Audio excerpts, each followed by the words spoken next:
Eu gostaria de dizer, presidente, que no estímulo à política da guerra como única alternativa, morrem civis e morrem militares. Eu não preciso dizer aos senhores quantos militares morrem no Brasil anualmente, vítimas de uma política, de uma visão que se alimenta dela mesma. Agora, enquanto tem policial morrendo, enquanto tem aqueles que são da sociedade civil morrendo, tem gente se alimentando e acumulando poder com a política de guerra. E aí eu parto para os questionamentos. Com toda a diferença que nós temos em relação à política adotada, por exemplo, no estado do Rio de Janeiro, por que o secretário de Segurança do Rio, de São Paulo e do Espírito Santo tem uma posição contrária à aprovação do relatório dessa comissão? Exatamente porque eles acolheram a tese que quanto mais arma de fogo, maior o número de homicídios. E a gente tem que pisar de novo aqui, sim, no dado do IPEA, de que 1% a mais de arma de fogo, 2% a mais de homicídio. E nessa guerra morrem todos. É importante também que a gente possa aqui trazer o dado de que 7 em cada 10 armas apreendidas no Brasil são fabricadas em território nacional, segundo, por exemplo, pesquisa realizada pelo Instituto Sou da Paz. 87%, deputado Bolsonaro, eu respeitei a interação de Vossa Excelência, fazendo a citação, vamos respeitar o orador, por favor, de dados com que eu não concordava, mas eu respeitei. Eu respeitei não, quando Vossa Excelência, por exemplo, solicitou que houvesse o afastamento imediato dos políticos investigados na Lava Jato, mas não questionei de Vossa Excelência a não assinatura sua, nem do seu pai em relação ao afastamento do presidente da Câmara dos Deputados. Não fiz isso. Eu respeitei a palavra de Vossa Excelência. E eu gostaria que a minha palavra fosse respeitada.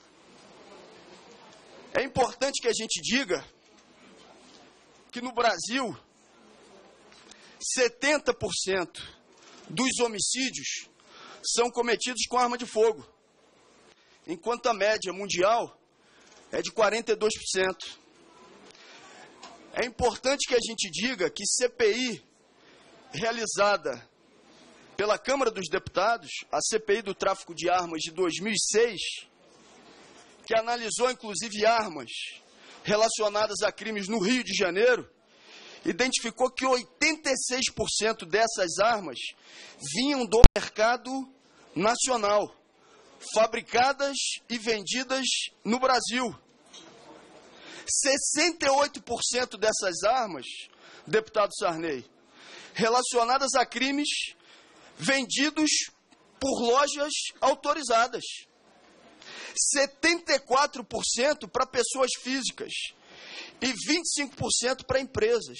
Ou seja, esses são dados produzidos pela própria Câmara dos Deputados na CPI que realizou para tratar e para discutir o assunto.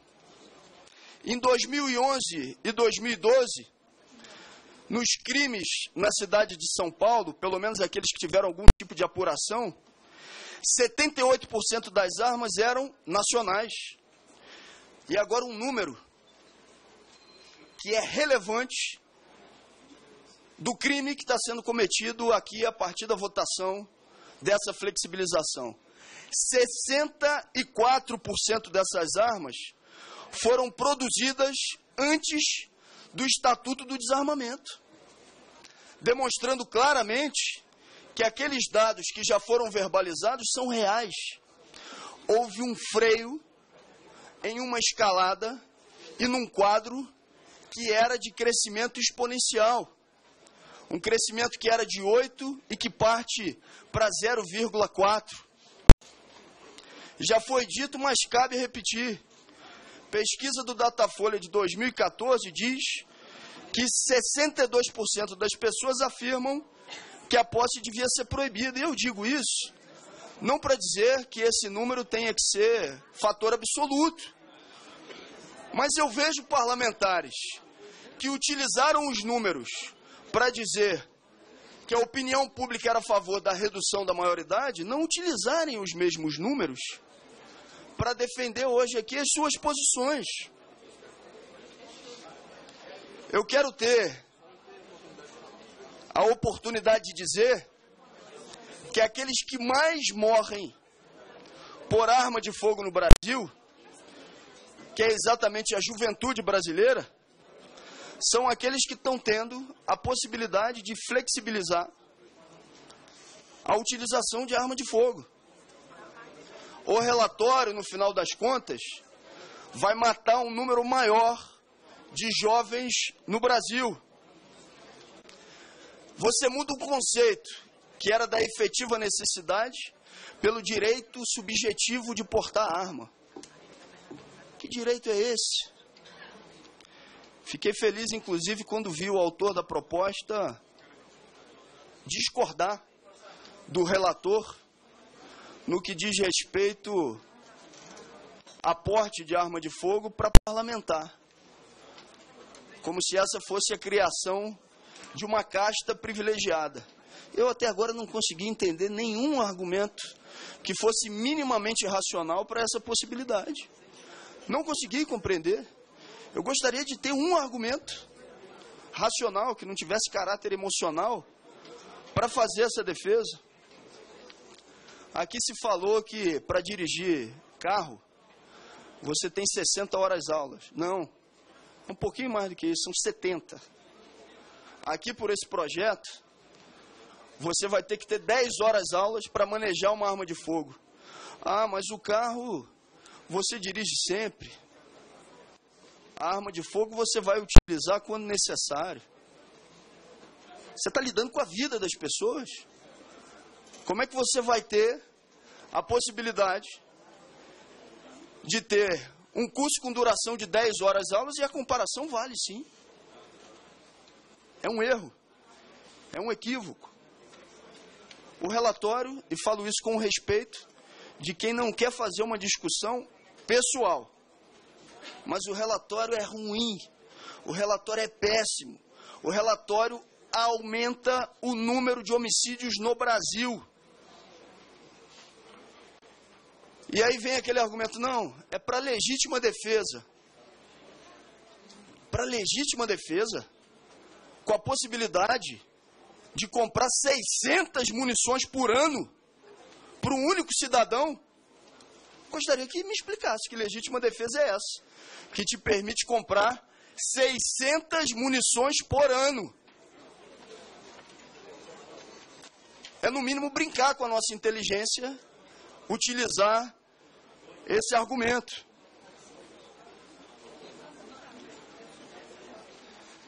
Olha, eu respeito imensamente as categorias que vêm fazer a solicitação, imaginando que a partir dessa solicitação vão ter mais segurança para si e para as suas famílias. Eu não tenho como fazer uma discussão e desmerecer alguém que está vivenciando na prática aquilo que é uma vivência real de medo. Mas eu quero utilizar as palavras do próprio relator. O relator, que fez uma liberação total e restrita para as guardas municipais, disse em relatório anterior: quem conhece a realidade dos municípios brasileiros, palavras do relator no seu relatório, em alguns dos quais, certamente, as guardas municipais armadas seriam compostas por pessoas de duvidosa conduta, repito, não sou eu que estou dizendo, quem disse foi o relator, e transformadas em autênticas guardas pretorianas dos chefes políticos locais. Repito, não sou eu que estou dizendo. Quem disse isso e escreveu no seu relatório foi com todo respeito, o relator, deputado Laudívio. Eu vou repetir esse trecho do relatório. Em alguns dos quais, certamente, as guardas municipais armadas seriam compostas por pessoas de duvidosa conduta, repito, não sou eu quem estou dizendo. Quem disse foi o relator no seu relatório anterior. E transformadas em autênticas guardas pretorianas dos chefes políticos locais. A gente tem que ter cuidado com o que a gente fala e com o que a gente escreve. Porque, claro, existe um processo de cobrança que é natural. E repito, deputado Laudívio, não imagine que essa é uma questão pessoal, porque não é. É de natureza política, administrativa e de visão de segurança pública. O deputado Laudívio também colocou no seu relatório, e ele me corrigiu num programa de televisão que a gente teve a oportunidade de fazer, de debater, que não estava ampliando o porte de arma para os caminhoneiros, mas através do relatório considerando domicílio profissional os caminhões. Agora, qual é o resultado prático? O resultado prático é que a gente pode ter com essa medida uma ampliação exponencial do número de armas de fogo transitando pelo Brasil. É isso. Termino, presidente, que já tenho os meus 30 segundos finais, para dizer que numa discussão serena, mas firme, a política da guerra, que quer inclusive fortalecer as suas próprias lideranças, acumulando poder, que, repito, não são os agentes de segurança pública do Brasil, vamos fazer esse reparo, mas são aqueles que esperam e querem construir e acumular poder e a sua liderança através da morte de muitos, policiais militares inclusive, e cidadãos brasileiros. Exatamente por esse motivo, esse relatório representa um grande atraso para o nosso país e uma ampliação exponencial dos homicídios no território nacional.